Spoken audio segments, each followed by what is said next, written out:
Neeka, and I am with the Attitudinal Healing Connection, and today we will be teaching you how to grow mugwort from a cutting. Alright, so mugwort is so cool. Part of the reason mugwort is so cool is because it's one of those plants that has relatives all over the world. It's been used in folklore and in medicine from ancient China to ancient Rome, all the way to native California and so many places in between. And it's really amazing because even though these places are so different, they've used this plant for very similar purposes. Like for example, in traditional Chinese medicine, in a practice of heating acupressure points on your body, they would take the wool of mugwort and put it on those points and burn it to kind of put heat on those acupressure points. The Chumash people, who are native to what we call now Malibu and the surrounding coast and offshore islands, will use this plant in a very similar way of burning it and actually helping to cauterize wounds, which is basically to stop bleeding. If you ever have a wound that's bleeding, burning the wool on there and helping to cauterize it, and for other ailments as well. In old European folklore, I read actually says that if you put a bundle of mugwort underneath your pillow, you will have dreams that tell your future for years and years to come.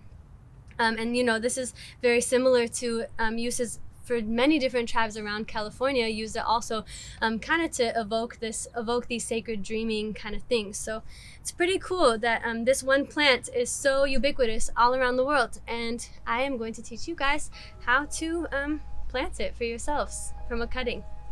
First of all, say hello to my little friend, the ladybug. Moving on. So we are going to, first of all, I cut a really long piece, so we're gonna just measure, it can be 4 to 6 inches on this cutting. So I'm going to use this knuckle right here. This is about 1 inch.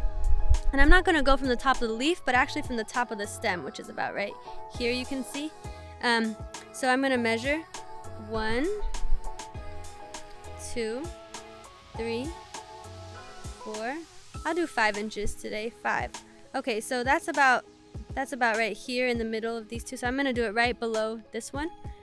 I'm just gonna make a cutting right below that node where the leaves grow. That's called a node. So I'm cut that. Now this top part is gonna be my cutting. What I'm gonna do is I'm actually gonna remove these leaves from the bottom third, and then you can actually cut it. It's nicer to make clean cuts. So I'm gonna make sure to cut it. And again, make sure your blade is clean.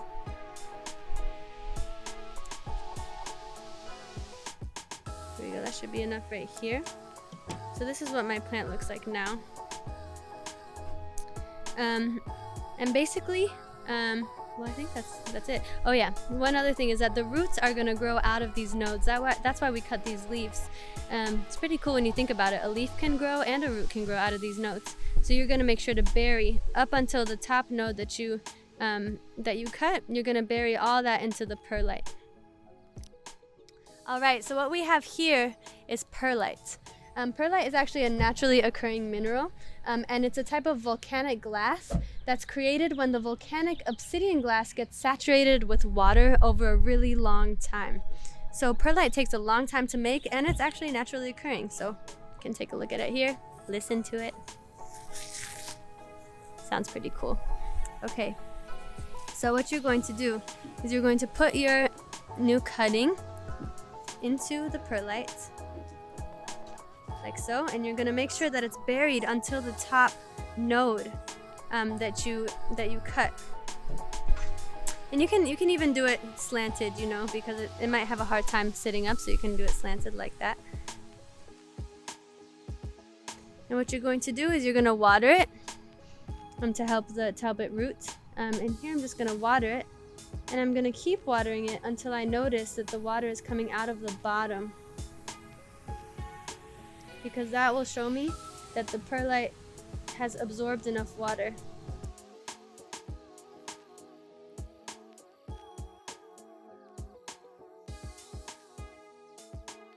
Okay, so now that you've watered your perlite and your mugwort, it is ready.